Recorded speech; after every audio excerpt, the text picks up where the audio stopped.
বাড়ি ছেড়ে চলে যাচ্ছে তনুশ্রী। সে সময় আনন্দী দেখে ফেলে। এমনটাই দেখবেন আজকের পর্বে।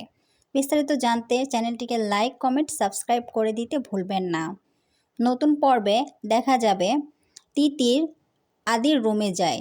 আর রুমে যাওয়ার পর আদি বলে যে, তুমি এখানে কেন এসেছো? চলে যাও রুম থেকে। তখন তিতির বলে যে, কেন চলে যাব? তোমার বউয়ের ভয়তে আমি চলে যাব? বউকে এতই ভয় পাও যে আমাকে এখান থেকে চলে যেতে বলছো? তখন আদি বলে, না, বিষয়টা তা নয়, চলে যেতে বলছি, চলে যাও। তখন তিতির চলে যায় না।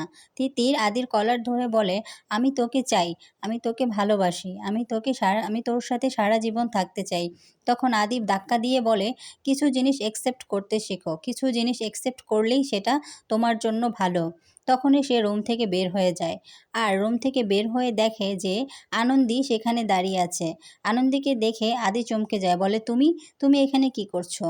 তখন সে আদির কলারটা ঠিক করে দেয় আর বলে, কাজের অনেক চাপ, তাই না? কাজের চাপ তো থাকবেই, সেটা তো রুমের ভিতরে থাকলেই ভালো, বাহিরে আসলে তো মানুষের কষ্ট হয়, তাই না? আদি তখন কিছু বলে না আর আনন্দী সেখান থেকে চলে যায়।